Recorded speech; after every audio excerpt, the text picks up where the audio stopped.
Hi, 101 Tips for Interviewers and Interrogators. I'm your host, Stan Walters. This session, we're going to talk about the behaviors, cognitive and emotional responses of victims and witnesses. What should we do?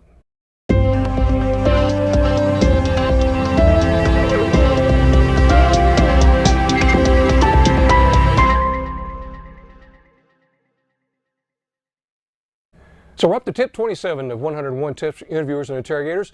This time I've picked to talk about the behaviors of victims and witnesses and the fact that they go through a lot of cognitive and emotional changes themselves. Now, traditionally what we've seen taught in interview and interrogation is all the focus has been on the suspect, finding deception, finding the topic, and getting to the truth and getting the subject to be compliant and cooperative. But we need to spend as much or more energy on narrative interviewing of our victims and witnesses.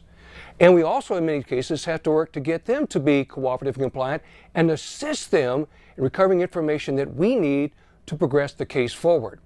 So remember, everybody responds cognitively and emotionally. There's times that the victim and witness are going through the same type of aggression, they're going through some depression, they're dealing with a very significant upheaval of the event they've experienced or sharing the knowledge they have.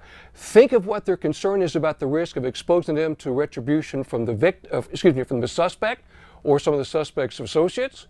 They might be trying to protect the victim. They don't want to become involved.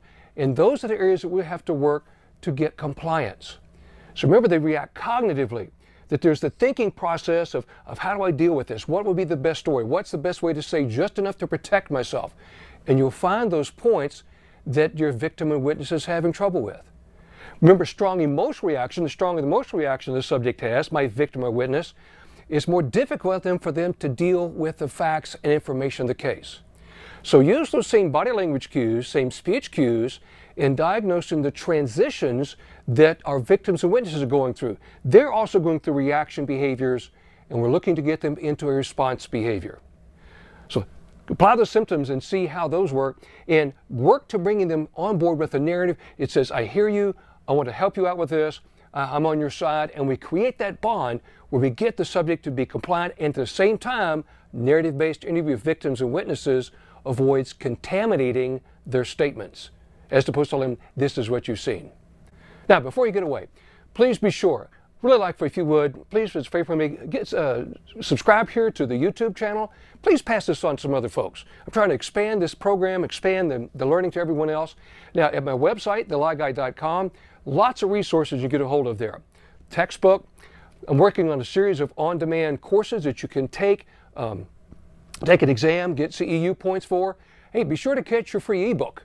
Yeah, go to thelieguy.com, main page, get on the LieGuy list, and get your free ebook. And I'll also keep you updated on other courses and other training programs that are coming in the future. See you back again when we come to tip number 28.